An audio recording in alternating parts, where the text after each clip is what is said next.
Μοσκόβη Σελήνη. Ήθελα να μην σε είχα συναντήσει επί της οδού μου.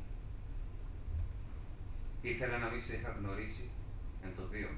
Επότισες κι εσύ αρκετή την ψυχή μου, πικρία. Αγαθέ. Παράδοξε Τούρκη. Πώς να μην ήρκουν αυτοί οι θλίψεις, τας οποίας καθεκάστην την προξενούσιν ετύχε των ομοεθνών μου. Αλλά ό,τι έγινε, έγινε. Η Αλγινή, η κάτισμος μορφή σου, με το βαθύ και μελαγχολικό εκείνο βλέμμα, ταράτει τον ύπνο μου. Το ήτιμον αξία μου. Η καθμηρά και τρέμουσα φωνή σου, η χή παραπονημένη στα ότα μου. Πρέπει να υπώ την ιστορία σου. Δεν αμφιβάλλω ότι... Η φανατική της φίλης σου θα κατάσει μέσα σου. Η φανατική της φίλης σου θα σπουδήσει σου. Η δίμηνος της ιστορίας. Της καρδίας αυτού του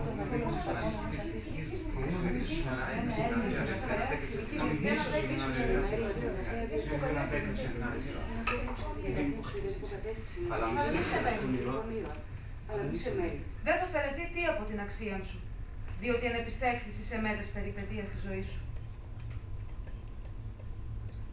Και δεν θα με τύψει ποτέ η συνείδηση, διότι ως απλούς χρονογράφος εξετίμησα εν σύ, όχι τον άστρον των εχθρών του έθνους μου, αλλά απλώς τον άνθρωπο. Για τούτο μη σε μέλει. Θα υπώ την ιστορία σου.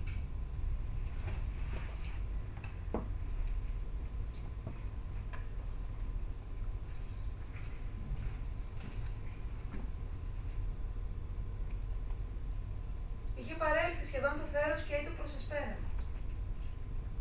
Μετά 10 ώρων υπασία, εφτάσαμε στην έδρα της υποδιοικήσεως Β' εν την Ανατολική Θράκη. Δεν είχαμε να διανύσουμε νημιολίκα μόνο χιλιόμετρα, όπως φτάσουμε στο τέρμα του ταξιδίου εκείνου και έπρεπε να ποτίσουμε τους ύπνους. Για να χωνεύσουν κατά το λέγειν των εντοπίων των νερών πριν φτάσουμε στο στάβλο. Εδώ θα ποτίσουμε, ρώτησε το συνοδεύοντά με, ότι διέκρινα προημών μικρών παραραίων ταρίακα. Όχι, είπε εκείνος. Θα ποτίσαμε στην Καϊνάρτζα, λιγάκι παραπέρα. Δεν είναι όλος διόλου πάνω στον δρόμο μας, μα ύστερα από τόσων κόπων αξίζει να γνωρίσει την Καϊνάρτζα. Είναι αφάνατο νερό, ξεβουρβουλά από μέσα από τον βράχο.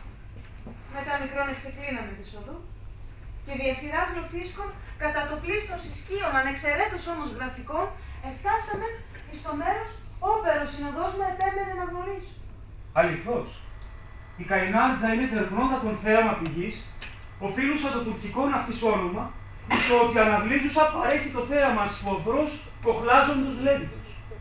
Τα χιονόψυχρά της ύδατα, τόσον διαυγή όσο η δύνατο να είναι υγροί αδάμαντες, αναφρόσκουση με τα μυστηριώδους ψιθύρου, πυκνά και γοργά και ακάματα, όσοι ανήσαν κύματα μαγικών ζωοφόρων, υποχθονίων πνευμάτων, τα οποία πότρια μύτηρη γη, με τα αενάους στοργής εκπέμπει από τον κόλπον αυτής, με την εντολή να περιχυθώσει και αναπτύξωση, εν τη ευρεία παιδιάδη, τόσα και τόσα φυτά και ανθίλια υποψυχούντα, υπό τα ολέθρια τοξεύματα του θερινού ηλίου.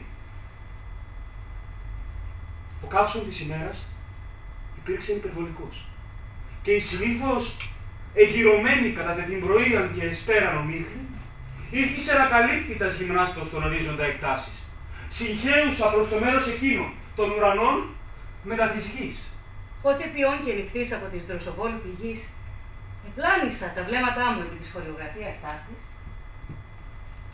Νόμιζα ότι μετετέθην έφνηση στην άμικρα νόαση των στεπών της μεσημβρινής Ρωσίας. Η γης κοστής, μακράν από της φυγής, επιλοφίσκου πεπιγμένος και μόλις διαφρυνόμενος όπισθεν του πυκνού φυλώματος δύο υψικόρμων φυγών, συνέτειλε θαυμασίως της επαύξησης της στιγμιαίας της απάτης. Ο οικής κοσούτος ή το προφανής απομίμησης των πενιχρών κατοικιών, τας οποίας οι Ρώσοι χωρικοί ονομάζουσι η όπα. Ποιος κατοικεί εδώ, ρώτησε τον εντόπιον συνοδόν. Ο Μοσκόβ Σελήμα πήδησε αδιαφόρος εκείνος. Θα είναι κανείς Ρώσος που έμεινε εδώ μετά τον τελευταίο πόλεμο. Το εναντίον. Είναι Τούρκος εντόπιος. Τον πήγαν στη Ρωσία εχμάλωτο και δεν μας έκαμε τη χάρη να μην γυρίσει πίσω. Είναι εφτάψυχος άνθρωπος. Πώς είναι εφτάψυχος? Να, χτυπιέται τώρα και 25 χρόνια μέσα στους πολέμους και κόρακας δεν τον ευρίσκει. Και τι κάνουν εδώ τώρα? Περιποιείται αυτό το μικρό κήπο και πουλεί τα απορικά του. Έχει και μια αγελάδα και όρνηθες. Έπειτα κάνει και τον καφετζή ψήνει τσάι. Είναι τρελός άνθρωπος. Πώς είναι τρελός, είπων εγώ, αφού ζει τόσο γνωστικά. Δεν ακούς πως το λέγουν Μοσκόβ Σελίμ. Έχει μανία με τους Ρούσους. Οι Τούρκοι στην αρχή δοκίμασαν να τον βγάλουν από τη μέση. Τον επήραν για προδότη. Ύστερα όμως το κατάλαβαν πως θα έχει κομμάτι χαμένα και τον άφηκαν. Αυτός δεν θέλει να του συμβεί. Φυλάγει να έρθουν οι Ρούσοι, λέγει, και τίποτα άλλο. Οι Τούρκοι πάλι έρχονται εδώ και τρώγουν και πίνουν και διασκεδάζουν με αυτόν και τον περιπέζουν. Να τους. Να, ο Μοσκόβ Σελίμ που σε λέει.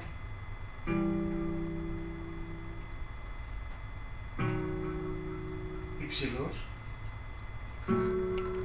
ευθυτενής ανήρε φάνη το όντι, χωρών προς ημάς στερώ το βήματι από το οικίσκο εκείνο.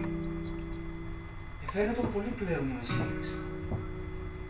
Τα μακρά αυτού σκέλη, με όλη τη στεγνότητα του εδάφους, ήσαν βυθισμένα μέχρι των ηρών, εντός υψηλών στρατιωτικών υποδημάτων, εξ εκείνων τα οποία οι Κοζάκοι κατά δεκάδας χιλιάδων επόλυσαν στους εντοπίους, καθώς ημέρας απείρων από τις Θράκες.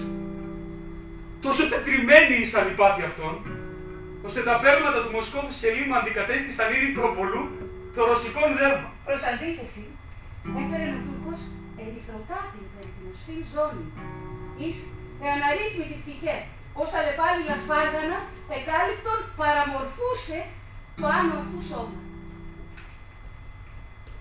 Τούτο καθίστα το παράστημα του Μοσκόβ Σελίμ τόσο μάλλον κωμικών, καθώς το ημάτιον το οποίο έφερε αμέσως επί της ζώνης και του υποκαμίσου, ήταν προφανώς παλαιός στρατιωτικός επενδύτης. Φέρουν ακόμη 2-3 επιμελώς εστριβωμένα ρωσικά κομβία και σώζουν τα ίχνη των αποτετριμένων συρρητίων του περιλεμμίου και των χειρίδων. Εις επίμετρον έφερε ο Μοσκόβ Σελίμ επί της κεφαλής υψηλών θέσεων Τούρκου στρατιωτικού, άνευ της άνω όμως, και περιδεδεμένων περί τους κροτάφους διαλεπτού πρασίνου μαντιλίου. Dobro dojte, μπράτουσκα! Του τέστη καλώς ήρθες, αδερφέ! Τι κάνεις, το είπαν εγώ. Καλά είσαι. Καλά. Κακά και ψυχρά, δόξα τω Θεώ! Μοσκόβ! Μοσκόβ! Όχι Μοσκόβ. Απήντησα εγώ τότε στεναχωρημένος. Όχι Μοσκόβ, Χριστιαν. Ρουν. Το υψηλόν του Μοσκόβ Σελίμ ανάστημα, διαψευθέντος ήδη σκληρός εν την προσδοκία, συνεκάθισεν ήδη καθόλου στους αρμούς του, ώστε ο άνθρωπος έγινε απ' εκείνης της στιγμής κατά μία σπιθαμή τουλάχιστον βραχύτερος.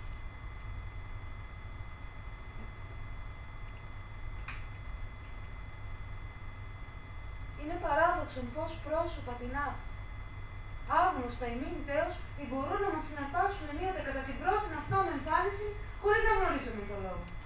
Να μας απασχολούσουν εσωτερικώς, χωρίς να γνωρίζαμε δια ποιαν αιτίαν, δια ποιαν σκοπών. Τι ούτων τίμη συνέβη, ως προς την εμφάνιση του Μοσκόβ Σελίμ.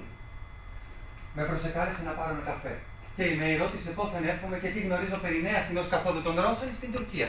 Δεν ήξερα αληθώς να απαντήσω ευχάριστο, διότι φιλοξενούνται και πεντέθη κατά αυτού διαπαντίαν ερωτήσεων. Μία μόνον εσχημάτισα αληθώς πεποίθηση περί αυτού. Η αλλοπρόσαλος ενδυμασία του, ουδέν κοινών έχει προς τον κόσμο των ιδεών του. Το υπό του συνοδού μου ρηθαίνω ότι είναι το τρελός άνθρωπος ο Μοσκόβ Σελίμ, διεφάνει επιτέλους ως ύβρις εναντίον εμού του ιδίου.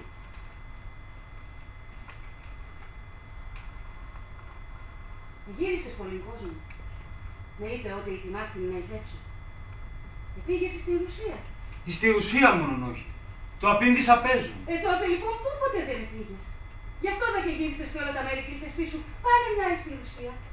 Και θα ειδείς πως δεν θα σε κάνει καρδιά να την αφήσεις. Πώς έτσι, τον ρώτησα μηδιών.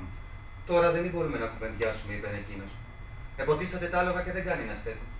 Πρέπει να καβαλικεύσετε και να σφίξετε κομμάτι τα ζυγιά για να χωνέψουν τα ζώα το νερό. Υπεύσαμε. Εκεντήσαμε τους ήτους και μέχρι του καταλήμματος ημών δεν αντιλάξαμε λέξη μετά του συνοδούν. Τη νύχτα, καθήν ήλπιζω να κοιμηθώ χορταστικά μετά το σάφτιν κόπωση. Ακριβώς εκείνη τη νύχτα έμελον να διανύσω όλος διόλου άϊπνος.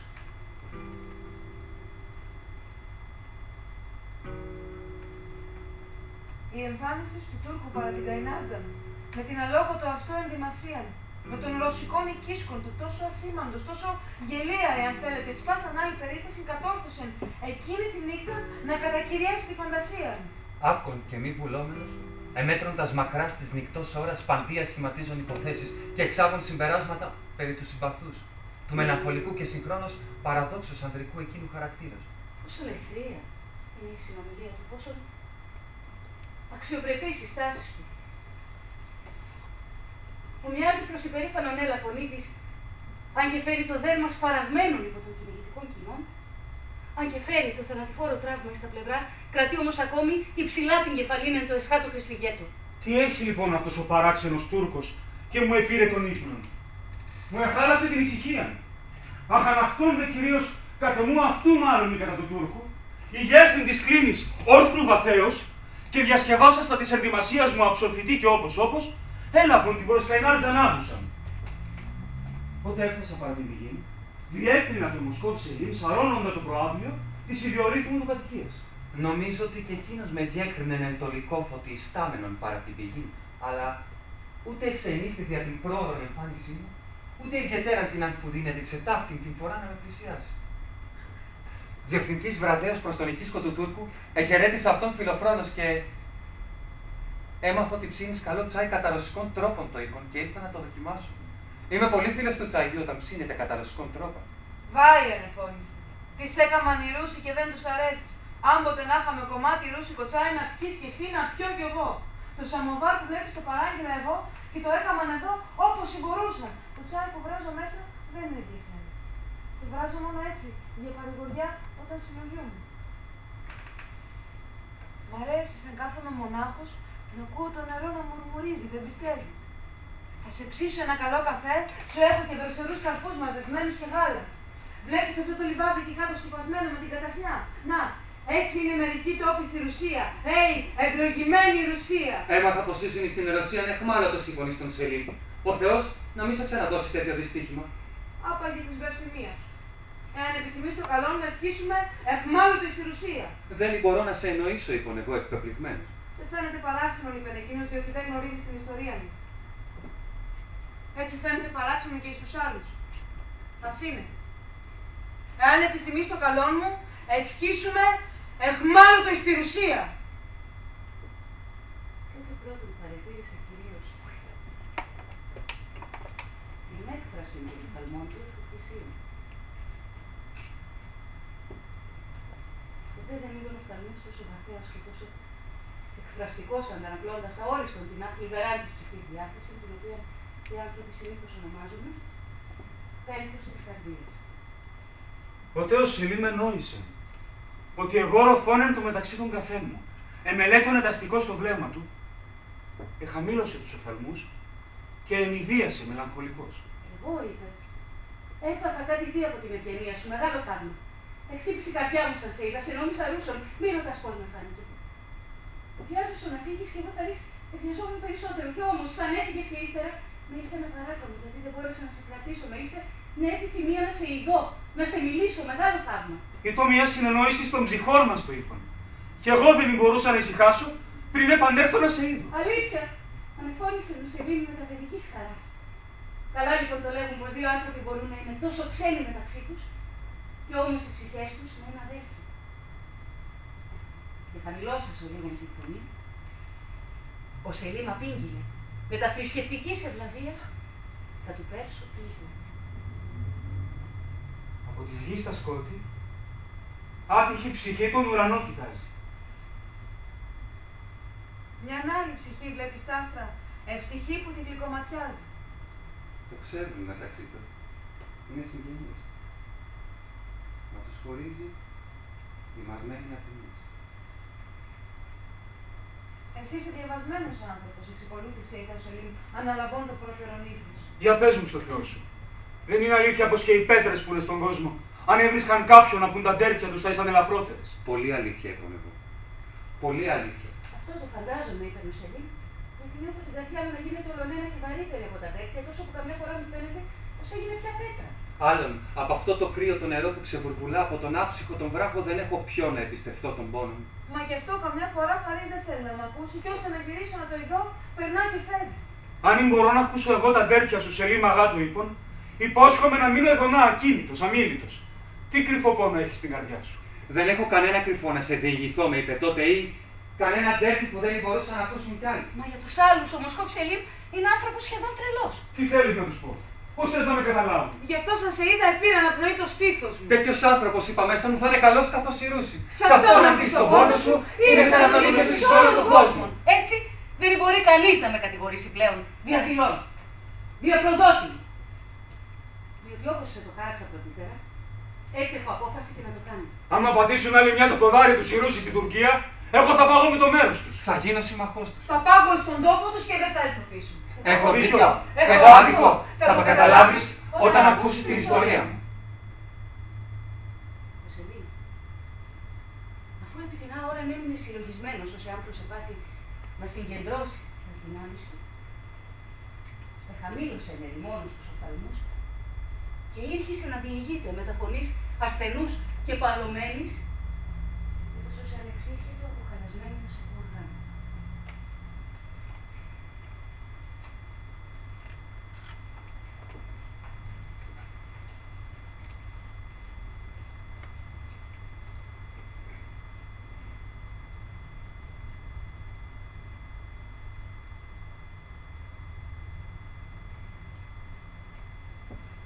Γεννήθηνα από μπέιδες και είχα πλουσία οικογένεια. Είχα ακόμη 2 αδελφούς, ομομητρίους. Επειδή δεν είμαι ο τελευταίος και αδελφοί δεν είχαμε, η μητέρα μας η συγχωρεμένη, όχι μόνο δεν ήθελε να με βγάλει από το χαρέμι, αλλά με εστόλισε ενός να ήμουν κόρη. Ήθελε βλέπεις η καημένη να γελά τον εαυτό της και να παρηγορεί την λύπη της επειδή δεν είχε και εκείνη μία θυγατέρα. Έγινα 12 χρόνων παιδί. Και ακόμη είχα μακριά μαλλιά. Βαμμένα μάγουλα και φορούσα κοριτσίστικα φορέματα. Η μητέρα με καμάρωνε. Θεός χωρέστη. Τον πατέρα μας τον έβλεπα πολύ σπανίως.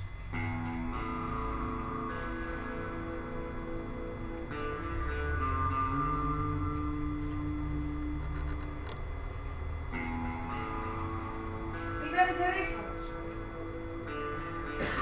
Αυστηρός άνθρωπος και δεν ομιλούσε πολύ στο χαρέμι.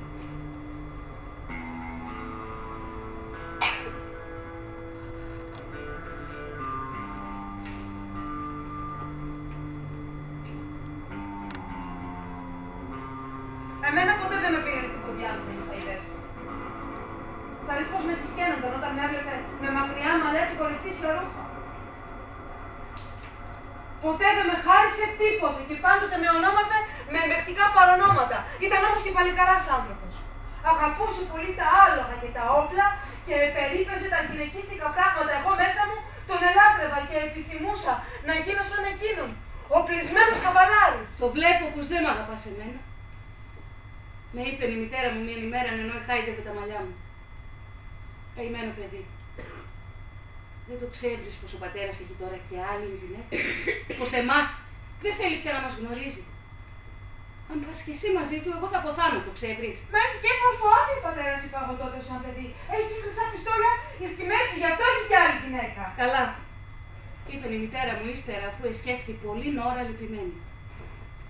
Το Μπαϊράμι δεν είναι μακριά, Αγνή μου. Αν θέλεις να μ' αγαπάς, όσο σ' αγαπώ εγώ, και πιστόλια θα σε αγοράσω τότε και ό,τι άλλο θελήσεις. Αγάπη. Αγάπη αισθανόμουν δι' αυτήν άπειρο. Και μόνον δι' αυτήν την αγάπη της, ειστάθη δυνατό να με κρατούνε τόσο καιρό μεταμορφωμένο και φυλακισμένο. Από τη στιγμή όμως που με έδωκε να καταλάβω ότι ο πατέρας την καταφρονεί προς χάρη μιας άλλης, δεν ήξερα με ποιον τρόπο να της φανερώσω την αγάπη μου όσο το δυνατόν περισσότερο. Το Μπαϊράμι δεν άρχισε να έρθει. Κι εγώ βρέθηκα έξω από τα παλικαράκι. Με το τυπερίδικό μου το φέση, με πράσινα τζαμετάνια και ποτούρια, Με χρυσοκέντητα το σλούκια και κατά την υπόσχεση της μητρός, με 2 μικρά πιστολάκια εις το μεταξωτό μου το ζωνάρι. Δεν πήγα να περάσω από τη χαρά μου. Πρώτα έτρεξα να αγκαλιαστώ τον πατέρα μου. Τώρα πλέον δεν θα με περιπέζει. Τώρα θα τον αρέσω. Όση χαρά είχα, άλλη τόση λύπη με πήρα όταν με είδε και εξήγησε το αυστηρό του πρόσωπο και είπε πως δεν ήξερα να περπατώ σαν αγόρι. Περίμενα να με πάρει με το καλό τώρα που ενδύθηκα ως ανεκείμενο. Που εκαφαλίκευα υπερήφανο στο αλογάκι και πήγαινα στο σχολείο. Τίποτε. Πάντοτε εγώ ήμουν ο ανίκανος. Ο σιχαμερός. Ό,τι και αν έκανα, πάντοτε έφερα. Έλειωνε η καρδιά μου. Η μόνη μου επιθυμία ήταν να μ' αγαπήσει ο πατέρας μου. Λοιπόν, έκανα ό,τι ήξερα πως τον ευχαριστούσε και προπάντων προσπαθούσα να είμαι το ένα με τον μεγάλο μας αδερφό, εις τον οποίο είχε ένα γέρος πολύ να δυναμεί. Τον έμοιαζε ως την τρίχα του πατέρα μας. Ήταν όμως πολύ μαλακός, πολύ καλόκαρδος νέος. Πολλές φορές τον άκουσα να με επενεί στον πατέρα. Πολλές φορές προσπάθησε να με βάλει στην καρδιά του. Αισθάθηκε αδύνατον. Έγινα 18 χρόνων παλικάρι. Ένα γλυκό λόγο δεν άκουσα από τα χείλη του.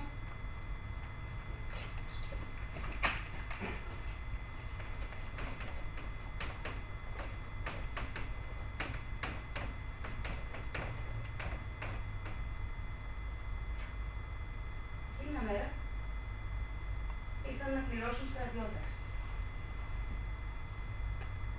Και βγήκε ο κλήρος του αδελφού μου του μεγάλου. Χαίρομαι! Πολύ χαίρομαι, είπε ο πατέρας όταν του έφεραν την είδηση. Ο Σερασκέρης είναι κάπως συγγενής μας.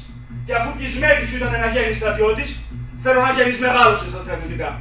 Θα στείλω ένα γράμμα στο Σερασκέρη και θα κάνεις καθώς σε παραγγείλω. Δεν είναι τίποτα να φοβηθεί κανείς. Όποιον είναι γραφτό του να ποθάνει από μολύβι, ή στη θάλασσα στον πάτο να κρυφτεί, πάλι από το μολύβι θα ποθάνει.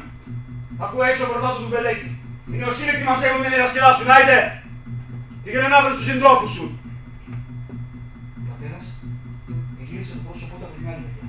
Και χωρίς να προσθέσει τίποτε, χωρίς να καλοδειχτήσει, πήγαινε στο χαρέμ. Άλλη φορά, ποτέ δεν είχε πάει τόσο νωρίς στο χαρέμ. Ο αδελφός μου έχει φύγει στο λαιμό μου. Έκρυψε το πρόσωπό του στα στήθια μου και με κάτι κλάματα που εράγιζαν την καρδιά σου. Δεν πηγαίνω, είπε! Θα με σκοτώσουν στον πόλεμο! Δεν βαστώ να πάγω! Μην απελπίζεσαι, του είπα, Αφέντη μου, είναι καιρός ακόμη όσο του να πας. Ο πατέρας μπορεί ακόμη να σε εξαγοράσει. Κι αν δεν το κάνει, εγώ πηγαίνω στον τόπο σου. Μη φοβάσαι. Ο θόρυβος έφτασε πάνω στη σκάλα. Το πράσινο μπαϊράκι, σημαία της στρατολογίας, εφάνηκε νευρός, οι νεοσύλλεκτοι κατόπιν. Μερικοί ήσαν μεθυσμένοι από κρασί και αχιόλι, μερικοί ήσαν μεθυσμένοι χωρίς να ήπιαν τίποτα.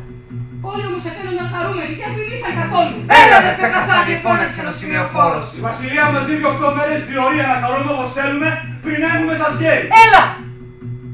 Και σαν έχεις στο μάτι καμιά νεύωρθη ρωμιά, και σαν έχεις κανέναν από τους γιαούριδες καρύζει, έλα!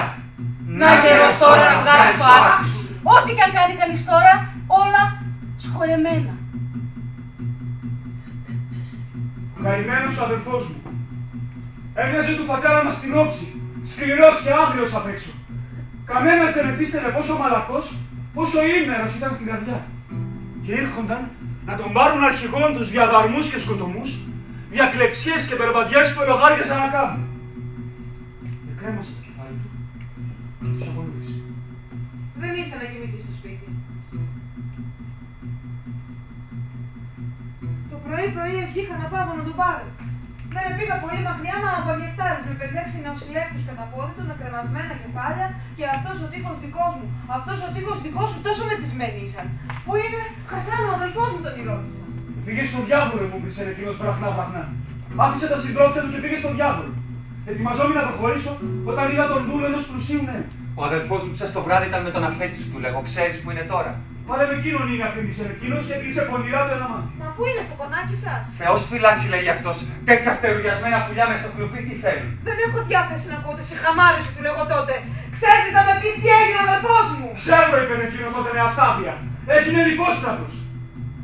Δεν επρόφθασε να πει την λέξη, τον αρπάζω από το καρύδι του λαιμού του με τόση δύναμη που τα μάτια του βγήκαν σαν αυγά από την θέση τους. Σκύλε, του είπα, πάρε πίσω αυτή τη βλαστημιά, είδε μη σε παίρνω τη ζωή σου. Εγώ δεν φταίω τίποτε, είπε, είμαι δούλος και έκανα ό,τι με επρόσταξαν. Ετοίμασα τα άλογα του, τους εφήλεγα έξω από το χωριό. Τα άλογα χρειαζόμενα, τα φέρε όλα ο αδελφός σου ο δεύτερος. Δεν σε το είπε που τον βοήθησε να φύγει. Έκλεισε ένα φλουρί στο χέρι και κοίταξε καλά, του λέω: αν μάθω πως σε χρειάζεσαι τίποτε, σε έχω σκοτωμένο. Ύστερα από 2-3 ώρες, στεκόμουν εμπρός στο στρατιωτικό συμβούλιο και έδιδα προφορική νομολογία. Επειδή ο μεγαλύτερος μου αδελφός είναι απαραίτητος στην οικογένειά μας, έρχομαι εγώ να τον αντικαταστήσω κατά το δικαίωμα που με δίδει ο νόμος και η συνήθεια του τόπου. Ο γραμματέας έσπισε το όνομα του Χασάν και έγραψε το ειδικό του. Έδωσα τον όρκο στον Σουλτάνο και τη σημαία και σκεφτόμουν καθώς έβγαινα την θύρα με τι τρόπο να αναφέρω το πράγμα στον πατέρα μου. Στον κόσμο τα μάτια την έσωσα την υπόλοιψή μας. Κανείς δεν είχε το δικαίωμα να πει τον αδελφό μου λιπόστρατον, αφού εγώ έμεινα νεοσύλλεκτος. Αλλά ο πατέρας. Ο πατέρας ελογάριασε τα πράγματα με τον ειδικό του τον τρόπο. Πώς θα το έβρι άραγε αυτό που έγινε? Εκεί που είχα φτάσει στο νου μου και κατέβαινα τη σκάλα, να ένας ταχυδρόμος όρμησε μέσα στην αυλή του διοικητηρίου. Το άλογο του έπλαινε στον ύδρο. Βασιλικό διάταγμα. Οι νεοσύλλεκτοι να ξεκινήσουν αυτή τη στιγμή για την Αδριανούπολη. Τότε δεν ήξερα ακόμη ποιο είναι ο στρατιώτης. Ένα λεπτό τους παρεκάλεσα να πεταχτώ να αφήσω της μητέρας μου υγεία. Αδύνατον! Το κράτος έχει πόλεμο με τη Ρουσία. Ήταν ο πόλεμος της Κριμαίας όπου άρχισε. Μια στιγμή, μισή στιγμή. Εδώ είναι ζωή ή θάνατος. Όποιος πηγαίνει δεν ξέρει αν θα γυρίσει πίσω. Μια στιγμή για να φιλήσω το χεράκι της μητέρας μου, να πάρω την ευχή της. Αδύνατον! Αδύνατον!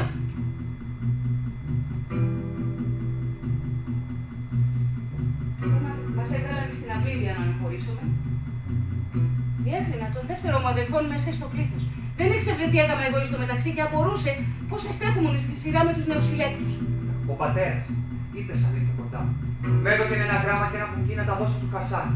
Με παρήγγειλε να του πω πως τον στέλνει την ευχή του από τη μέση της καρδιάς του, να φανεί άξιο παιδί του, να μην τον τροπιάσει. Ήθελε και ο ίδιος να έρθει να τον αποχαιρετήσει, μα το πράγμα έρθε πολύ έξαφνα. Και φοβήθηκε μη δεν βαστάξει η καρδιά του. Και πει ο κόσμος ότι λυπήθηκε διότι το παιδί του πάει στρατιώτης. Πού είναι ο Χασάνης?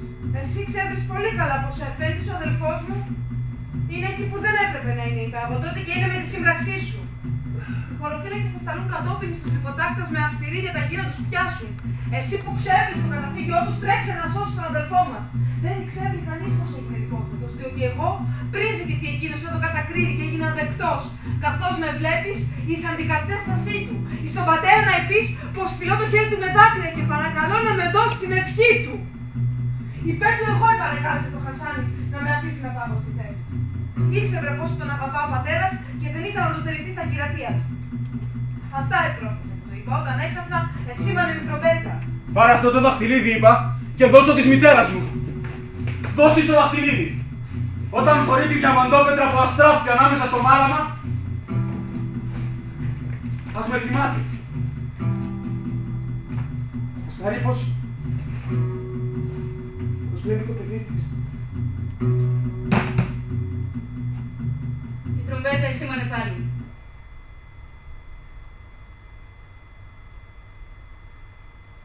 Εμπρός στην αυλόθυρα ένας ημάμις έσπαξε ένα πρόβατο και χύθηκε το αίμα στον δρόμο μας. Ύστερα σήκωσε τα χέρια να προσευχηθεί μέσα στην καρδιά του και να μας ευλογήσει. Μέσα στην νεκρική σιγή ακούστηκε το τυμπανί και έξαφνα γοργό και άκριο. Υψώθηκε η πράσινη σημαία και όλοι εφωνάξαμε με την καρδιά μας πολλά τα έτη του Σουλτάνου.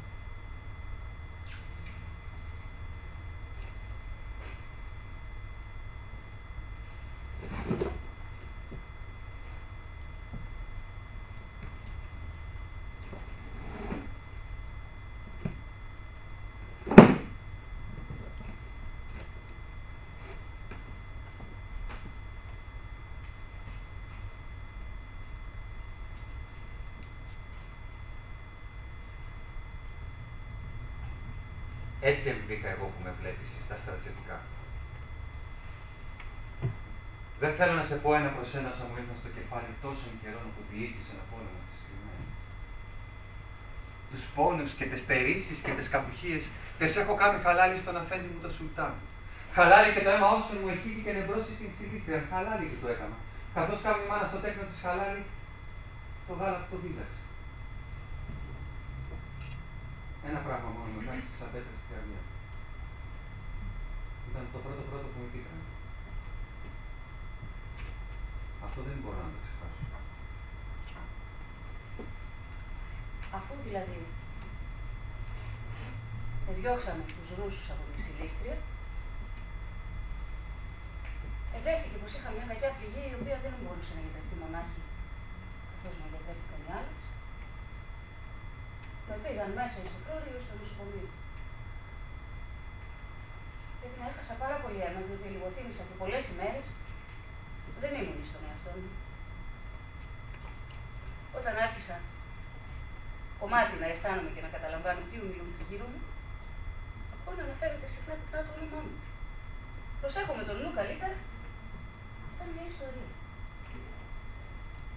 Πώς εγώ επήρα την πληγή για να γλιτώσω την σημαία μας από τα χέρια των εχθρών, ύστερα αφού έπεσε ο σημεοφόρος και ο χιλίαρχος μας άφησε περικυκλωμένους από τον εχθρό και έφυγε. Πως γιατρεύτηκα με εκείνη τη στιγμή περισσότερο με την ιστορία που άκουσα παρά με τις αληθές και με τους επιδέσμους. Καλύτερα να πέθνεις καθότε με εκείνη εκεί την ευχαρίστηση.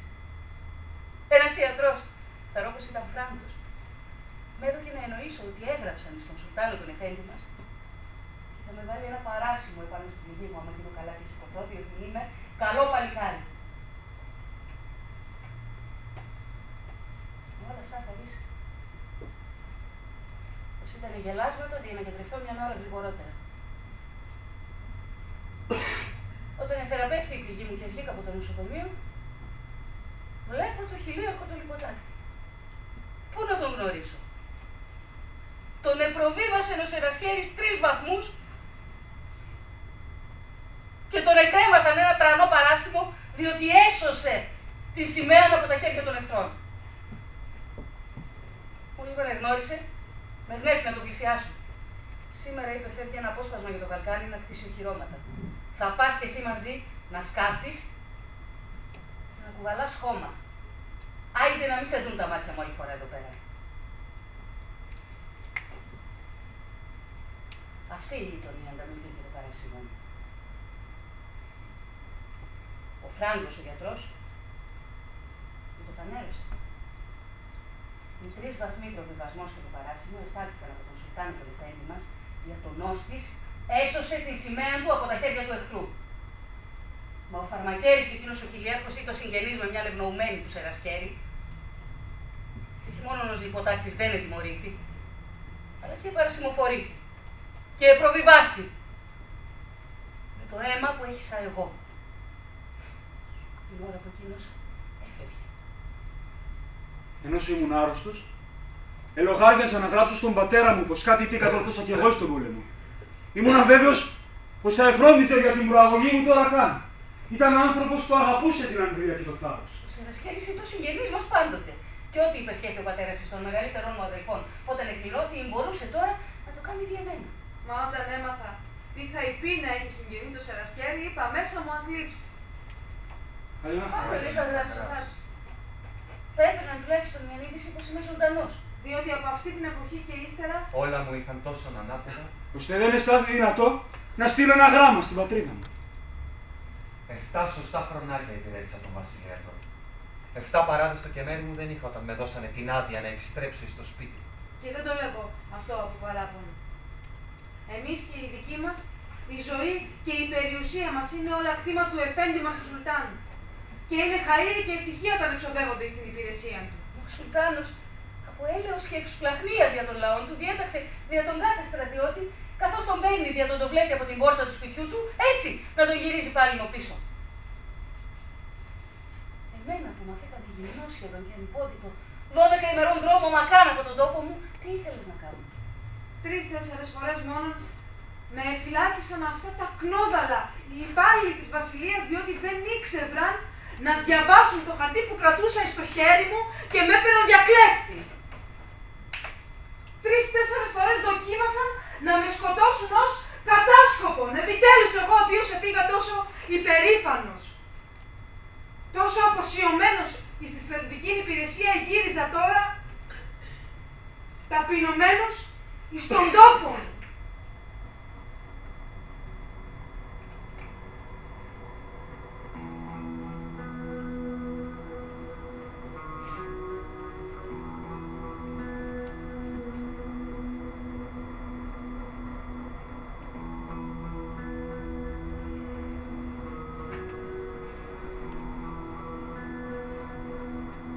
Μπήκα στην αυλή μας. Κανένας δεν με γνώρισε.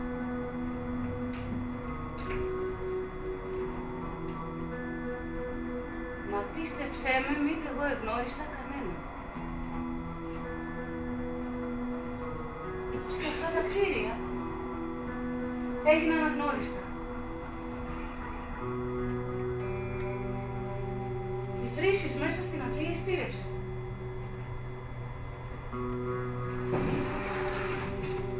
Στήρα στα κρικέλια που κίνησαν από τη σκουριά. Και στο σπιτιού το έμβασμα κανένας δεν έστηκε όπως άλλοτε με σταυρωμένα χέρια, έτοιμος να ανοίξει στον αφέντη του την θύρα. Θορυβημένος ανέβηκα τη σκάλα και βρέθηκα μέσα στη σάλα του σπιτιού με συνήθιζε να κάθεται ο πατέρας άλατος για την ώρα. Κανείς δεν είπε μέσα. Με όλα τα αυτά ένα μεγάλο βάρος σηκώθηκε από τα στήθη μου και ανέπνευσα. Τα όπλα του εκρέμονται στον τοίχο. Το κομβολόγι, το τσιμπούκι του. Τα πράγματα όσα γεννάρονται τριγύρω του ήσαν αυτού. Δεν έπαθε ο πατέρας τίποτε. Και απ' τη χαρά μου δεν παραξενεύτηκα πως όλα αυτά τα πράγματα ήσαν κάπως συγχρονισμένα και δεν πρόσεξα τον γέρο υπηρέτη μου που έτριβε τα μάτια του εμπρός μου για να βεβαιωθεί αν είμαι εγώ το όντι ή μήπως ονειρεύεται. Εγώ είμαι Σακύρ, μπαμπά του είπα. Τι κουρλώνεις έτσι τα μάτια σου? Μέγας ο Θεός και μέγας ο προφήτης εφόραξε ο γέρος. Γι' αυτό έμαχνε ο Θεός τα χρόνια μου. Να ζήσω, να ζευγώ στο μητρικό σου σπίτι μέσα, με του ζητιάνου τον τρουβά στη Ραμασχάλη. Ο Θεός έτσι θέλησε, του είπα.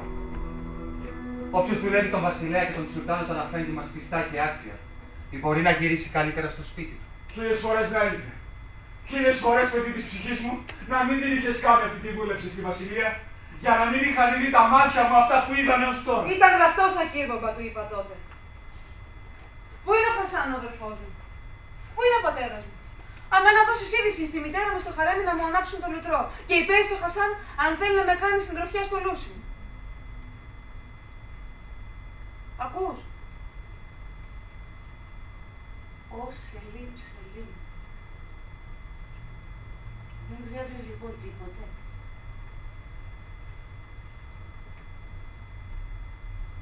Τι θέλεις να εξεύρω?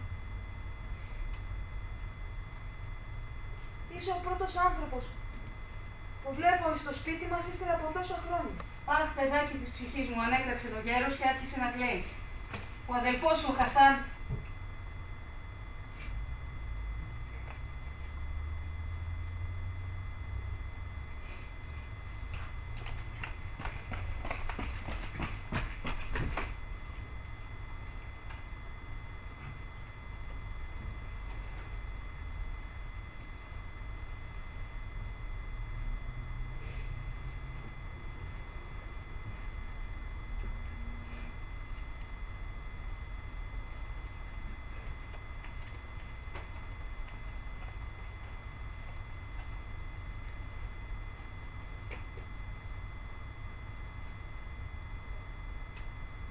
Απέθανε ο αδελφός μου.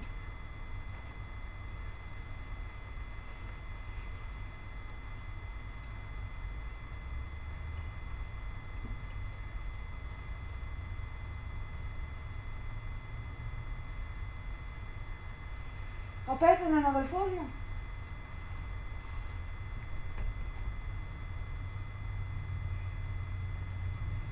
Απέθανε ο αδελφός μου! ήρθε να πέθνισκε. Ήρθε να πέθνισκε. Καθώς απέθαναν τόσοι και τόσοι εφεντάδες, μέσα στα χέρια των ειδικών τους ανετελείωσαν οι μέρες που τους έγραψαν ο πλάστης την ώρα που τους έδιδε ψυχή να έμβουν στον κόσμο. Ήρθε να πέθνισκε καθώς απέθανε και το δικό μου παλικάρι πάνω στο χώμα της Κριμαίας με το σπαθί στο χέρι για την θρησκεία και για τον καλύφη. Αχ, αχ, αφέντη της ψυχής μου, τον Χασάν τον αδελφόν σου.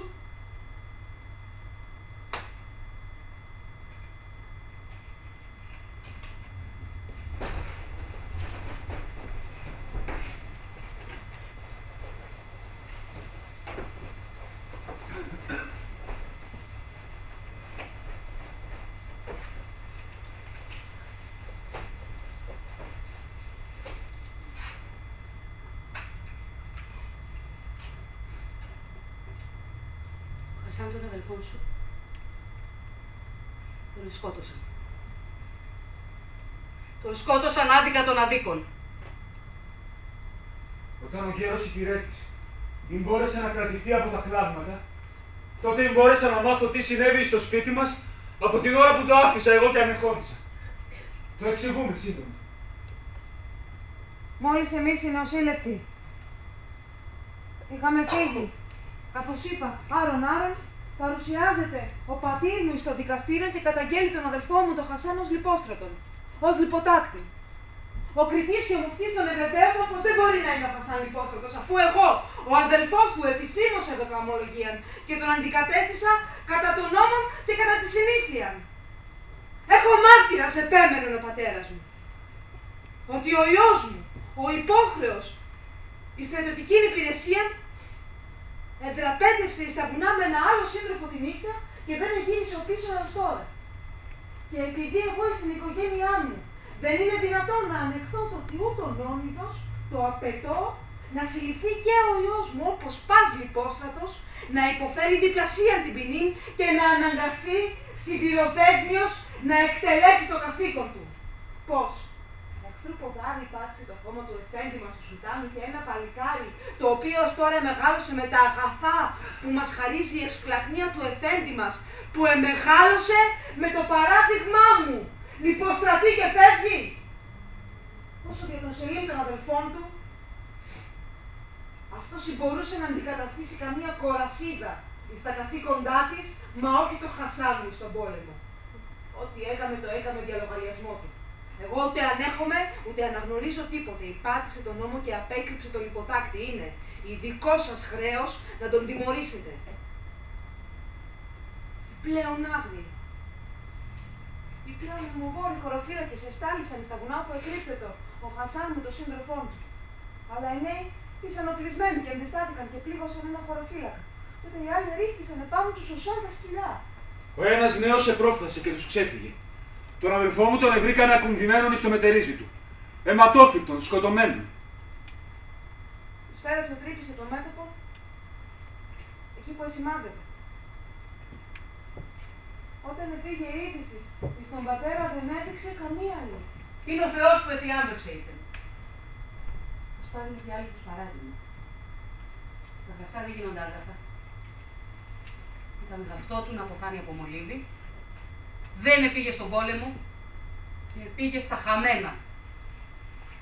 Πηγαίνετε να σκάψετε το μνήμα του. Αλλά ευθύς όπου τον έθαψαν και άδειασε ο τόπος του μέσα στο σπίτι, ήρχισε ο πατέρας σου να αλλάζει, είπε ο γέρος υπηρέτης. Μήτε τα κτήματά του ξεύρει, μήτε το σπίτι του πονεί, μον κάθεται από το πρωί ως τα μεσάνυχτα με μια μποτήλια του ρακιού μπροστά του, κάθεται σαν τόπακας μες στο χαρέμι. Η μητριά σου βρήκε τρόπο να τον καταπίσει να γράψει όσα κτήματα κι αν είχε επάνω της. Από την ώρα που συνέβη το δυστύχημα του αδελφού σου, δεν κάνει άλλο τίποτε παρά να βεβαιώνει τον πατέρα σου πως ή τον παραπλάνησες να έβγει στα βουνά, για να πληγώσεις τη φιλοτιμία του. Για να τον δείξεις πως το παιδί που αγαπούσε δεν τον έμοιαζε. Και εκείνος τα πιστεύει. Διότι δεν ακούει άλλο τίποτα. Να σε από πούποτε να τον ειδείς τώρα γέρον άνθρωπο μέσα στο χαρέμι με γένεια σαν το χιόνι, να κάθεται να σε διανύζει πως χορεύουνε γυμνές εμπρός τις σκλάβες που του έφερεν εκείνη. Να καταδέχεται να τον φιλούν και τον χαϊδεύουν και να του λέγουν τα τραγούδια που τους έμαθαν εκείνοι, μόνον και μόνον για να τον κάνει έκδοτο εις το πιωτό και τις ακολασίες, ώσπου να κλείσει αυτό στα μάτια. Να πάρει εκείνη άλλο. Συνομήλικόν της.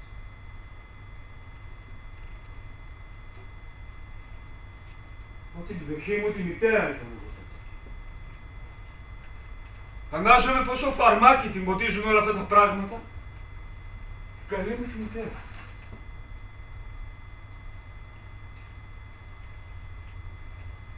Όσο γι' αυτό μην έχεις καμία έννοια.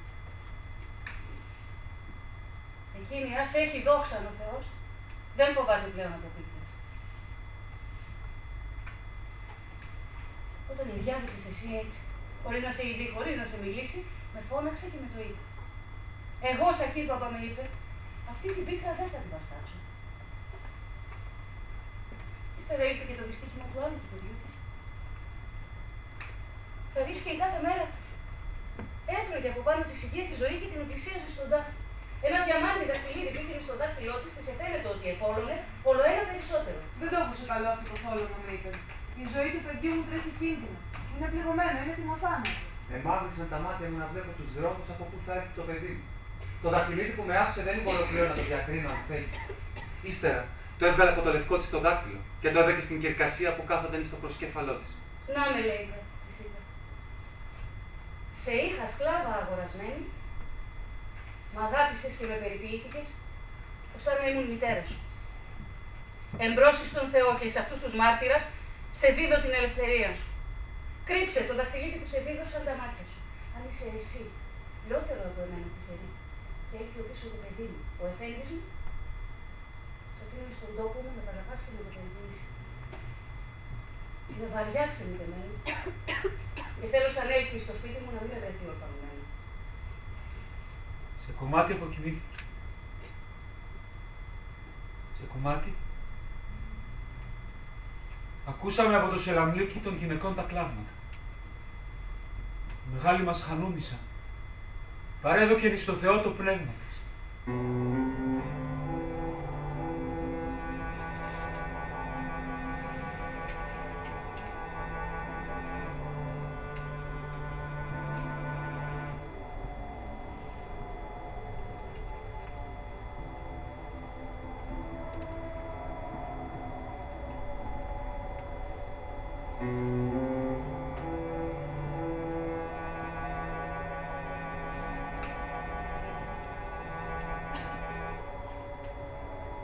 Τα δέντρια μου έτρεχαν σαν το ποτάμι, όλη την ώρα που μου διηγεί το γέρος η κυρία της μου. Έκλαψα για τους νεκρούς και έκλαψα για τον εαυτό μου, όπου ερχόμενη να ζήσω τώρα πλέον μέσα σε εκείνη την κατάσταση που περιέγραψε ο γέρος. Ορφανός και λυσημένος. Όλος ο κόσμος το έμαθε πλέον πως ήρθε. Μόνο ο πατέρας μου όχι. Η γυναίκα του δεν θα άφησε να του το πούνε, υπέθεσε και έστειλα την άλλη μέρα το σακίρμπαμπα και του το είπε. Φως στα μάτια σου, του είπε Μπέι Εφέντη. Ήρθε το ξενιτεμένο το παιδί σου, ο στρατιώτης σου. Δεν έχω κανένα παιδί στρατιώτη, είπε εκείνος. Εμένα το παιδί μου που ήταν διαστρατιώτης δεν έρχεται πλέον από εκεί που πήγε. Αυτός που ήρθε να μην τον γιούν τα μάτια μου. Άλλοι να με περνούσαν. Ένα βόλι στην καρδιά εκεί που ζητούσα να αποκτήσω την αγάπη του μέσα στο θόρυβο της μάχης, παρά να έλθω και να έβρω τόσο μίσος από μέρους του. 2 ημέρες έμεινα στο σπίτι μόνος. Την τρίτη ημέρα έρχονται και με παίρνουν στο κριτήριο. Εδώ και τόσα χρόνια η πενοπλητής εκρίθης και κατεδικάστης, διότι έκρυψε σε ένα λιπόστρατο και γέλασε στον βασιλέα. Λιπόστρατος ήταν ο αδελφός σου, μηνυτής ο ίδιος ο πατέρας σου. Θα καθίσεις ένα χρόνο φυλακή, διότι ο ίδιος ο πατέρας σου ξανανέωσε την κρίση σου πάλι.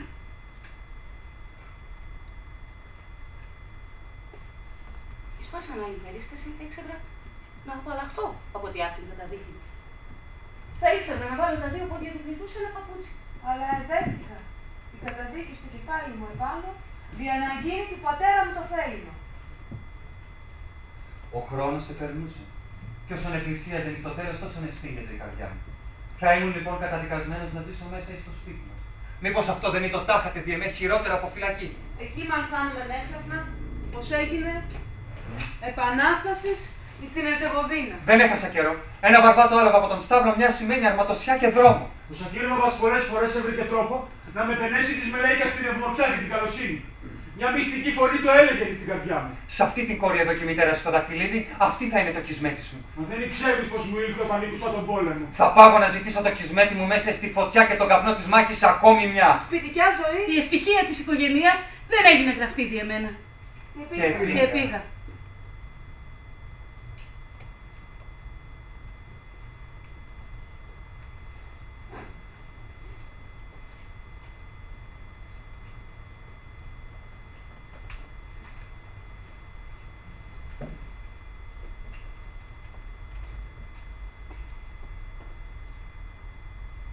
Όταν γύρισα πίσω ύστερα από 2 χρόνια, είχα μερικές πληγές παραπάνω. Μα είχα και ένα μικρό βαθμό και ένα παράσιμο ανδρείας. Αυτή τη φορά μπόρεσα να ειδώ και τον πατέρα μου στο Σεβαγγί. Τον πατέρα μου.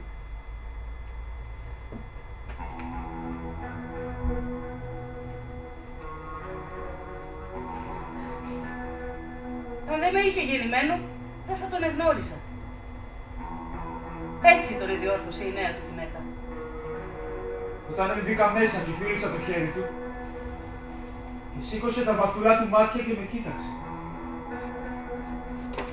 Με κοίταξε. Καλά έκανε. Και 2 μεγάλα δάκρυα εκκόλλησαν στα χρωμάτιμά μου. Μοιάζει στη μάνα σου, λέει. Εκείνη ήταν η καλή μου γυναίκα, μα απέφερε. Αυτή η αλεπούς ανέκαψε το δυο μου πάνω της, με έδιωξαν από το χαρέλι. Τι θα είπε η Εφέντη που είπα. Στην οικογένειά μας, πότε ακούστηκε να διώξει μια γυναίκα τον Εφέντη της από το ίδιο του το σπίτι. Αυτό κι εγώ θαυμάζομαι παιδικίνος με παιδική απορία. Μα ένα πάλι που την αγαπώ. Βάλε ρακί να πιούμε στην υγεία της. Κατόπιν, Ο Σελήμ διηγήθη ότι η παραλυσία, σωματική και πνευματική του πατρός, οδήγησε στην παράλυση των οικονομικών της οικογένειας του. Εν κτήμα, πρικών της μητρός του έμενε ακόμα ελεύθερων υποχρεώσεων. Τούτου την καλλιέργεια να ανέλαβε αυτοπροσώπως ο Σελήμ και εντός βραχαίως χρόνου κατόρθωσε να το βελτιώσει επί το σούτον, ώστε και αυτός ο αποβλακωθής πλέον γέρον να το θαυμάζει. Εσύ μοιάζεις της καλής μου της γυναίκας του, έλεγε ενίοτε. Είσαι το παιδί της ψυχής μου. Ο Σελήμ, λησμονών τότε την αδίκως σκληροτάτην προς αυτόν διαγωγήν του γέροντος, εχύνετο περί των τράχυλων αυτού και περιπτυσσόμενος αυτόν προσεπάθη να κορέσει την επί τος αυτά έτη κατέχουσαν αυτόν δίψαν πατρικής στοργής και εκτιμήσεως. Αλλότε οι ασπασμοί και οι περιπτύξεις αυτών έλειπουν, ο Σελήμ αισθάνεται εν εαυτό απογοήτευση. Ο πατήρ τον οποίον εγκαλίζεται, δεν είναι το πλέον εκείνος τον οποίον θαύμαζε νάδατε, και του οποίου αν φιλόστεργον βλέμμα θα τον έκαναν έξαλλον η χαρά. Ο πατήρ τον οποίον εφίλει ή το Μέθησος, ηλίθιος γέρον. Στοργή και αξιοπρέπεια πατρική δεν υπήρχαν πλέον παρά αυτό. Δια τούτο, ο Σελήμ επέστρεψε τώρα τη συνένωσή του μετά της Μελέικας της Κυρκασίας. Η μητέρα μου ήταν αγία γυναίκα. Να γίνει μόσχος και άμβρα το χώμα που κοίται. Αφού έδωκε το δαχτυλίδι μου στη Μελέικα, θα πει πως ήταν το κισμέτι μου. Και η Μελέικα ήταν το όντι πεπρικισμένη υποπλήστων αρετών. Περιποιήθη τον παράλληλο των περιφερών της μεταπαιδικής αυταπαρνησίας και κατέστησε το Σελήμ μέτοχον συζυγικής ευδαιμονίας. Όταν εξεράγει το 1875 η τελευταία επανάσταση της Ερζεγοβίνης, ήμουν πλέον εύπορος γεωκτήμων, είπε ο Σελήμ, και είχα 3 ζωηρά και ευμορφά παιδιά. Δεν επέρασε πολύ καιρός. Να και η Σερβία σηκώθηκε, να και η Βουλγαρία.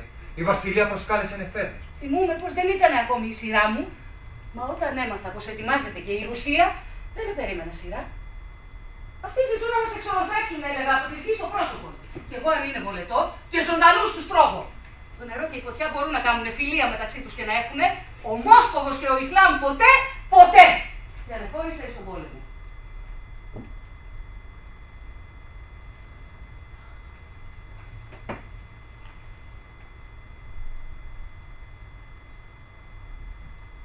Σου πει το γραφτό.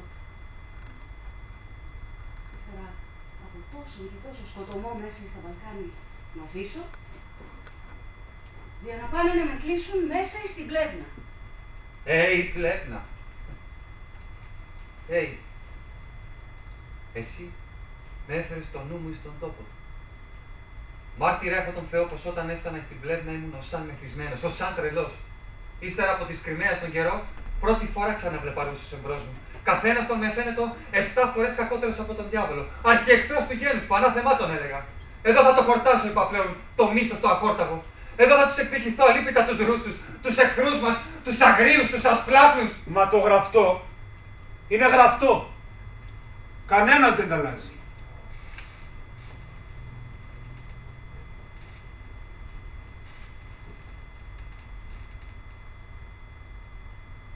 Μια μολυβιά που πήρα. Δεξιά μεριά μου στο πλημμόνι με έβαλαν στο νοσοκομείο. Πολύ άσχημη πληγή. Ήρθε ο χειμώνας και εγώ ακόμα δεν μπορούσα να σαλεύσω, έφτινα αίμα. Δεν άκουσα να γίνουν και μεγάλα πράγματα όλα με τον καιρό. Μα έξαφνα ένα βράδυ καταλαμβάνω πως οι γιατροί και οι άνθρωποι του νοσοκομείου και οι άρρωστοι όσοι ήσαν στα πόδια τους, πολύ λίγοι έλειψαν και πάλι. Σηκώθηκα στο πόδι. Ήταν σκοτάδι. Δεν τα διέκρινα καλά τα πράγματα, μα μακριά έρχονταν στρατεύματα που επήγαιναν κατά τον ποταμό. Αυτό δεν είναι καλό πράγμα, σκέφτηκα. Να ειδείς που αναγκάστηκε ο στρατός να τραβηχτεί από εδώ πέρα. Εσφίχτηκα με όλη μου τη δύναμη και πρόφασα ένα ταμπούρι που επήγαινε σιωπηλά. Γύρισε πίσω γρήγορα, φώναξε ένας αξιωματικός από το άλογο. Με διέκρινε πως ήμουν από τους αρρώστους. Θα σε σκοτώσουν εδώ πέρα. Είμαι ο Σελήμ ο εκατόνταρχος, του είπα. Πώς να γυρίσω πίσω. Πίσω κανείς δεν έμεινε. Παραδίδεται στα χέρια των εχθρών μας και στάθηκα εμπρός του και έπιασα το χαλινάρι του αλόγου του. Αν είσαι λάτρης του Μωάμεθ του προφήτου μας, το είπα, τράβα και κόψε το κεφάλι μου. 25 χρόνια στρατιώτης του Σουλτάνου. Πώς με απαρνείστε και με αφήνετε να πέσω ζωντανός στα χέρια των εχθρών μου. Ακόμα δεν επρόφασα να τελειώσω και το άλογο που ειστάλθη τα φτερνιστήρια στα πλευρά του την άχτηκε επάνω μου και με έριξε έναν άσκελα. Καμπόσους στρατιώτας ήκουσα που επέρασαν πατώντας στα στήθια μου τα πληγωμένα. Ύστερα με ήλθε σαν λιποθυμία.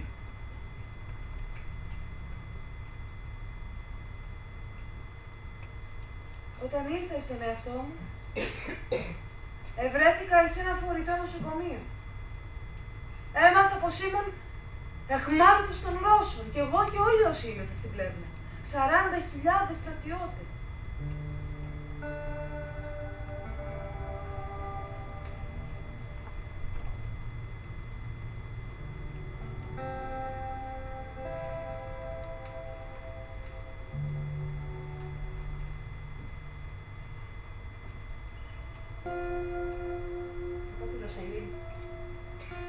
Προσεπάθησε να αναπαραστήσει, οποία έκπληξη νηστάντη ότι είδε την φιλάνθρωπο νευσπλαχνή ανμεθής, ο Ρώσος ιατρός και η βοηθή αυτού εθεράπευσαν τα σπληγάς του εντός ολίγων ημερών, ενδύσαντες και θρέψαντες αυτόν καλύτερον παρότι ετρέφοντο εντός της πλεύνας οι πασάρτες. Τυφλωμένος υπό του φανατισμού εναντίον των Ρώσων, εφαντάζεται αυτούς έτοιμους να κατασπαράξωση τα σάκας του ομάς, ως άντρια θηρία. Κι όμως, ήσαν Ρώσοι αυτοί που έβλεπαν εμπρός του. Και έβρισκαν αυτούς τώρα ευγενείς και περιποιητικούς, προσπαθώντας για παντίον τρόπο να παρηγορήσουν τους αιχμαλώτους δια την τύχη των, να ενθαρρύνωσιν αυτούς δια το μέλλον και να τους διαβεβαιώσουν ότι και αιχμάλωτοι όντες απολαμβάνουσι του θαυμασμού των Ρώσων και ολοκλήρου του κόσμου για την Ανδρία με φύση πολέμησαν για τη γενναιότητα. Το έδωκα να εννοήσει ότι αν ο Τσάρος είχε στρατιώτας μόνο τιούτους ή ο Σελήν θα ήταν σουλτάνος όλου του κόσμου. Τούτο εκολάκευσε πολύ την φιλαυτία του στρατιώτου, ο οποίος σπανίως ήκουσε ένα φερίδι για τα καταφώματά του. Μετά την άκερον ο Σελήν εστάλει μετά των λοιπόν εχμαλώτων εις Ρωσία. Δάκρυα ανέβαιναν στους οφθαλμούς του Σελήν, ότι διηγείτο πως όθεν κι αν διήλθον οι Ρώσοι χωρικοί, εχαιρέτιζαν τους αιχμαλώτους εχθρούς, προσαγορεύοντες αυτούς. Μπράτουσκα. Βράτουσκα. Βράτουσκα. Βράτουσκα. Βράτουσκα. Δηλαδή αδελφούς. Αυτοί ήσαν λοιπόν οι λεγόμενοι άσπονδοι εχθροί του έθνους του. Αυτοί ήσαν οι θέλοντες εξολοθρεύσουσι τους Τούρκους από του προσώπου της γης. Ήμουν τρελός έως τότε, προσέφηκε ο Σελήν. Δια αυτό σε είπα ότι η Πλεύνα έβαλε το νου στον τόπο. Η τουνιά του Θεού είναι μεγάλη, έλεγε. Είναι τόσο καλοί άνθρωποι, μας εγκέλυψαν στον τόπο μας. Τι το κοστίζει τον Σουλτάνο. Δεν είναι που θα ζήσουμε σαν αδελφάκια με τους Ρούσους. Βράτουσκα. Περί τα 100.000 Τούρκων στρατιωτών, απαχθέντων εις εκμαλωσίαν, εκολακεύτησαν να πιστεύουσιν ότι δεν έγινονται εχμάλωτοι, αλλά απλώς ξένοι των Ρώσων. Ως προς τον Σελήν, εις το έκαιρον άκρον της εφησευνιούσης στο χάσμα εκείνο γεφύρας εστάθη, προληπτικός φανός η θερμή του έρωτος φλόξ. Να βλέπει τι στην ευμορφιά είναι χαΐρη, είπε ο Σελήν. Εγνώρισα έναν γέρον αξιωματικών από εκείνους που ήρθαν στα 29 στην Ανδριανούπολη. Ενθυμούνταν ονείγα τουρκικά και με προσκάλεσαν στο σπίτι του να πιούμε τσάι. Είχε μία θυγατέρα χείρα που τον εκοίταζε. Ο Θεός να τη χαρίσει στον πατέρα της ήταν καλή σαν άγγελος. Ο άντρας της, σαν έπαιξε το γιο της στις 5-6 εβδομάδες στα χαρτιά, πήρε το πιστόλι και ετρύψε το κολοκύθι του.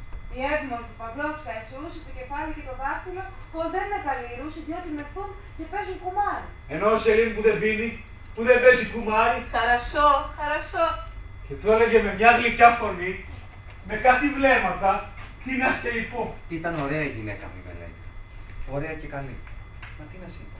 Στα σπίτια τα δικά μας οι γυναίκες οι πιο καλές είναι ως σαν τα πρόβατα. Έζησα τόσα χρόνια με τη μελέικα μου και είχαμε 3 παιδάκια, πιστεύεις. Ποτέ δεν είδε στα μάτια μου όπως η Παυλόφσκα. Το βλέμμα της Παυλόφσκας δεν εταπεινώθηκε μπρος στο δικό μου σαν δούλος, όπου κλείνει τα μάτια του για να τον προστάξει, να τον μαλώσει. Όχι, το ένιωθα πως έμβαιναν ως σαν γλυκιά φωτιά μες στην καρδιά μου. Και την εφώτιζε. Και την εζέστενε. Και την εξεμάρχουν. Και την ευτέρωνε και την έκανε να πετάξει από την χαρά και την ευτυχία της έωση στα ουράνια. Και η φωνή της και το τραγούδι της. Αλήθεια, δεν καταλάβαινα τη γλώσσα τους. Μα μήπως καταλαβαίνετε η γλώσσα τα Ιλωνού. Πολλές φορές εκάθισα τη νύχτα άγρυπνος στο κρεβάτι και συλλογίστηκα και έκλαψα σαν το μικρό παιδί. Γιατί δεν έπλασε ο Θεός και τη μελέικα μου έτσι, αφού της έδωσε τόση ευμορφιά και τόση καλοσύνη. Η μελέικα μου είχε το δαχτυλίδιο που της έδωκε η μητέρα μου. Δεν έγινε το να την αφήσω. Και μάτων η καρδιά μου. Και όταν ήρθε ο καιρός και τελείωσε ο πόλεμος και ήρχισαν να μας γυρίσουν πίσω, τότε το εννοήσα πως δεν μπορούσα να παγαίνω από εκεί χωρίς να αφήσω ένα κομμάτι της ψυχής μου στη Ρωσία. Και ύστερα από τόση ευτυχία στην αιχμαλωσία μου, ύστερα από τόση περιποίηση που ευρήκα εις τον εχθρό μας στα χέρια, άκουσε τώρα πως μας επεριποιήθηκαν οι δικοί μας. Η Βασιλεία, που την δουλέψαμε με την ψυχή στα δόντια, άκουσε πως επεριποιήθη τους πολεμιστάς της. Μέχρι των προσεχών λιμένων, οι αιχμάλωτοι μετεφέρονται ως ήχων, με τα πλήστη περιποιήσεως δια των σιδηροδρόμων. Αλλά η καλοζωία πάντων έλεγε αυτού εις την ακτή.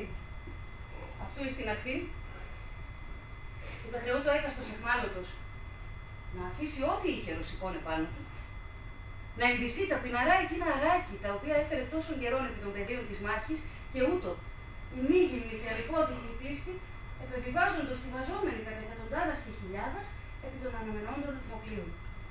Η επάνωδος των αιχμαλώτων εγένετο εν μέσω χειμώνη. Η Κωνσταντινούπολη ήταν τότε ακόμη κατακεκλεισμένη υπό τον εκ Βουλγαρίας προσφύγων, οι οποίοι είχαν κατακλείσει παν δημόσιων κτίριων. Και εντός των οδών ακόμη έβλεπε τις εσκηνωμένα τα άγρια εκείνα πλάσματα, έτη αγριότερα εξ απελπισίας. Και λοιπόν, οι απειροπληθείς εκείνοι αιχμάλωτοι που έμελαν να κατακληθώσουν επιστρέψαντες. Περί τούτου δε μία φροντίση είχε ληφθεί. Οι μαχητές της Πλεύνας, πλείονες των 40.000, ευρέθησαν εύθυς εκτεθειμένοι εις των εκπίνης και ψύχους θάνατων, κατέναντι των μεγαλοπρεπών δομών και αιστιών, υπερόντος άκης προεκινδύνευσαν. Με τού πολλή υπομονή των δυστυχών εκείνων πλασμάτων εξεγκλήθη. Και επειδή ούτι ήρχισαν να εγείρεσιν απέλπιδα σταραχάς ανά τα σοδούς, εναγκάστησαν τέλος να τους περικλείσουν εντός των αυλών των μεγάλων τζαμίων και να τους παρέχωσουν εν ελεηνούς υπηρέσιων. Ο τυφοειδής πυρετός εδεκάτη ζενίδι από πολλού τα πλήθη των προσφύγων. Και οι δυστυχοί στρατιώτε ήρχισαν να αποθνίσκουσι κατά εκατοντάδας. Η αστυνομία, φοβουμένη την δικαία των ανθρώπων που τον αγανάκτηση, προέβη στο μέτρο να αφαιρέσει από αυτούς πανίδος όπλου το οποίο τυχόν έφερον. Και ούτω λοιπόν, ενώ ο Σελήν κατέκειτο υποείδος της σκηνής εντός του ψυχρού βορδόρου, σφόδρα πυρέσεων και μηδένα έχων τον βοηθήσαντα, ακούει με ανίσκον την άεκτον της αστυνομίας, απαιτώντα παρά αυτό να το εγχειρήσει τον ρωσικό Ακινάκη, το μαχαίρι, που έτυχε κρατών ισχύρας. Ο Ακινάκης ούτως ή το πολύτιμον ενθύμιον της αγαπητής αυτού Παυλόφσκας. Δεν του παρέδωκα το όπλο. Και ό,τι εδοκίμασε να το πάρει με την βία, πετάχτηκα επάνω, τον έστωξα από το καρύδι και τον εκείρισα μέσα στη λάσπη. Συνέπεια της απονενοημένης ταύτης πράξεως του δυστυχού Σελήν, ή το ότι απήχθη στην αστυνομία, εδάριαν λεός, και αφηρέθη όχι μόνο τον Ακινάκη, αλλά και τα δηλωτικά του αξιώματος αυτού σειράδια από του στρατιωτικού του μανδύου. Τώρα σε ρωτώ, είπε ο Νοσηλίτης. Ποιος θέει σε αυτόν τον κόσμο, ο φωνιάς ή ο σκοτωμένος? Γιατί με είχε μια φρικτή ιδέα στο κεφάλι όταν μέλησαν τα χέρια μου και δεν θα ήταν καθόλου δύσκολο να τους ματοκυλήσω όλους πάνω στις βελουδένιες της καρέκλες τους. Μα έζησα έως τότε δίκαια γιατί είμαι και δεν ήθελα να λερωθεί το όνομά μου. Έχεις γυναίκα και παιδιά στον τόπο σου, Σελήν, είπα στον εαυτό μου. Αν δεν σου μένει τίποτε, σώσε τους, κάνει την καλή σου την υπόλοιψη. Και με έδωκε ο Θεός υπομονή. Και έσχεδα το άρρωστο κουφάρι μου ακόμη 2-3 μήνες μέσα στους δρόμους της πόλεως, έως όπου έλειωσαν τα χιόνια και άνοιξαν οι δρόμοι. Και μπόρεσα να σουρμαλιστώ, να φτάσω γάλι-γάλι στο σπίτι μου. Εις το σπίτι.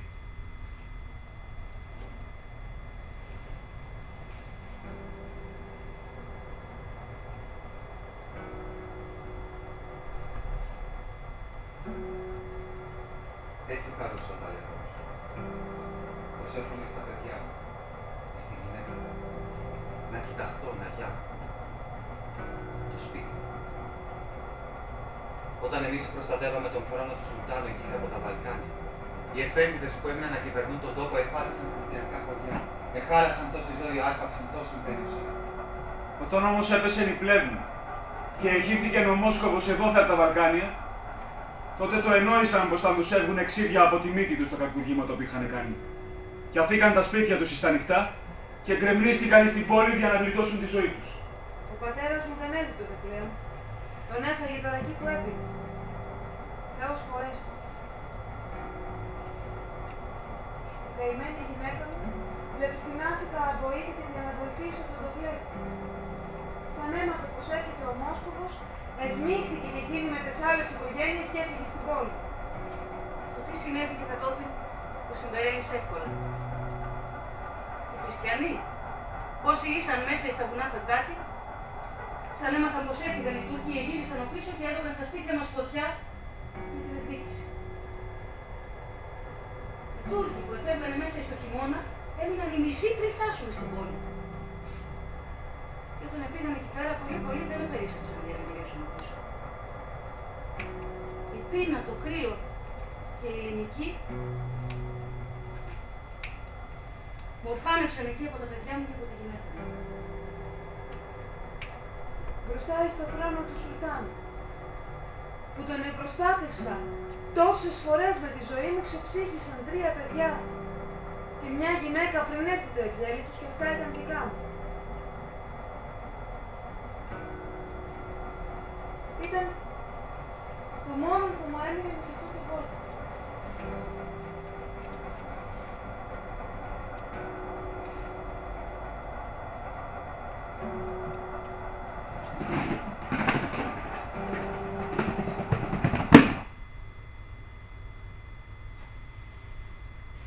Ας έλθει τώρα όποιος επλάστη από το Θεό με καρδιά στα στήθη.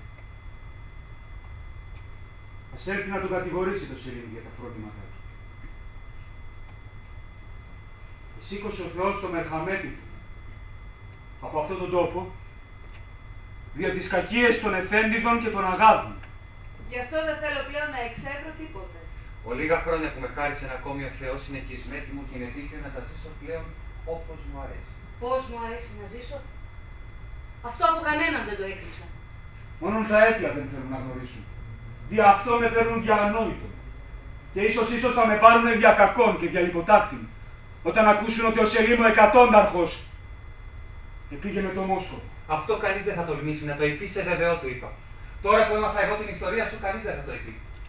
Είσαι γενναίος άνθρωπος, Σελίμ αγά. Και είσαι πολύ αδικημένος. Ο Θεός να σε πολυχρονά χαρούμενο και ευτυχισμένο. Ελάφρυναν η καρδιά μου σήμερα. Ο Θεός να σε τα ανταποδώσει. Μόνον αυτό θα σε παρακαλέσω. Πολύ σε το παρακαλώ. Άμα διαβάσεις στις γαζέτες πως έρχονται οι Ρούσοι πάλι, να με μηνύσεις όσο έχεις γρήγορα. Φτερά θα κάνω, σε βεβαιώ, δια να ενωθώ μαζί του.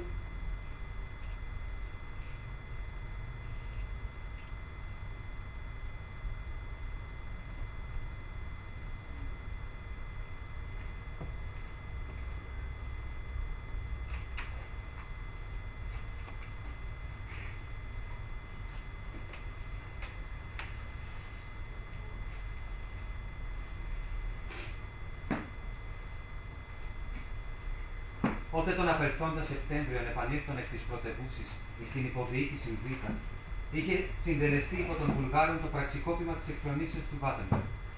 Πολύτινες συνήχθησαν άμα τη αφήξη μου στο κατάλημά μου δια να ακούσω σε σχετικά ειδήσεις από ευρωπαϊκών εφημερίδων. Μεταξύ των προσελθόντων ήταν και ο δημαρχιακός ιατρός. Ότε το είπαν ότι ο Σελίμ περιμένει να το φέρω ειδήσεις περί των Ρώσων, ανεφώνησε με εκεί. Ω των άθλιων! Τον πήραν κάτι ανόητοι στον λαιμό του. Άμα ακούστη το πραξικόπημα των Βουλγάρων, πήγαν και τον διαβεβαίωσαν πως ήταν οι Ρώσοι. Την άλλη την ημέρα τον βρήκα ημίπληκτο. Βεβαίως το έπαθε από την υπερβολική χαρά του. Τι επαύριο μετέβη με αμφότερη προς επίσκεψή του. Έβρωμεν αυτόν κείμενον εντός του σκοτεινού οικίσκου του, επιτετριμένης ψιάφου. Ο δύστηνος Σελίμ, ότε με είδεν ενώπιόν του, εδοκίμασε να μηδιάσει το αλυσμόνητον εκείνο μελαγχολικό μηδιαμά του. Το σώμα μου ανετριχίες. Τι έχεις το ύπον, αγαθέ μου φίλε. Περαστικά να τα κάνει ο Θεός. Δόξα τω Θεώ, είπε ο δυστυχής, με βλέπεις τι έχω. Δεν είναι τίποτε το ύπον. Ο δόκτωρ Εφέντης με διαβεβαιώνει ότι το κακό επέρασε πλέον και θα γίνεις καλά με το λίγο. Αλλά πώς ήρθε λοιπόν τι αυτή τη συμφορά. Ο γιατρός με λέγει πως το έπαθες από την πολύ χαρά σου. Μην το λέγεις αυτό. Άμποτε λέει το χαρά. Εμένα μ' άρεσουν ο Θεός να αποθάνω από τη λύπη μου. Αλήθεια, κι εγώ ενόμισα ότι θα χαρώ, μα δεν γίνεται. Ο πατέρας μου και η μητέρα μου ήσαν Ισλάμ. Πώς να αρνηθώ το αίμα μου να πάγω με τους Ρούσους. Αυτή η φοβερή ιδέα με βασάνισε. Μια νύχτα, όλη νύχτα. Μια νύχτα, όλη νύχτα επάλευε ο νους με την καρδιά μου. Πάνω στα ξημερώματα. Μα τι ανάγκη λοιπόν ευλογημένο το είπα. Τι ανάγκη να συλλογίζεσαι τόσο. Δεν έβλεπες τη δουλειά σου. Οι Ρούσοι ήρθαν πάλι στην Βουλγαρία, είπε εκείνος Φιλοτίνος. Δεν το έμαθες ακόμη. Ό, τους ψεύταστους κακούργους ανεφώνησα τότε. Δεν σε υπεσχέθηνε εγώ να σε φέρω τασμόνας αληθινάς ειδήσεις. Ούτε ήρθε, ούτε θα ξαναέρθει Ρώσος εις την χώρα του Σουλτάνου. Αν αγαπάς τον Θεό σου. Αλήθεια δεν είχα. Έλα να σε φιλήσω. Οι οφθαλμοί του ίστραψαν απεσίως. Ας αγαπάς τον Θεό σου, δεν θα έλθει πλέον. Ο ιατρός με απόθυσε να ποτόμως από τις κρίνες του νοσούντος. Αποταθείς δε προς αυτόν σοβαρός. Φίλε μου το είπε να έχεις ανάγκη ανησυχίας. Άφησε τους Ρώσους να κουρεύονται και κοίταξε την υγεία τους. Ασυνάρτητοι τινές λέξεις του Σελίμ έφτασαν μέχρι Σιμών. Την επιφώνηση Αλλάχ, Αλλάχ. Την ήκουσα διακεκριμένος. Τότε ο ιατρός ηγεύτηκε με ητέληση, είχε το πρόσωπο λευκών ως πανίων. Το άγγιξε ρίση. Τον εσκότωσε η χαρά του. Δευτέρα προσβολή της νόσου έθηκε πέραση στα βασάνους του γεραιού στρατιώτου. Και ο Τούρκος έμεινε Τούρκος.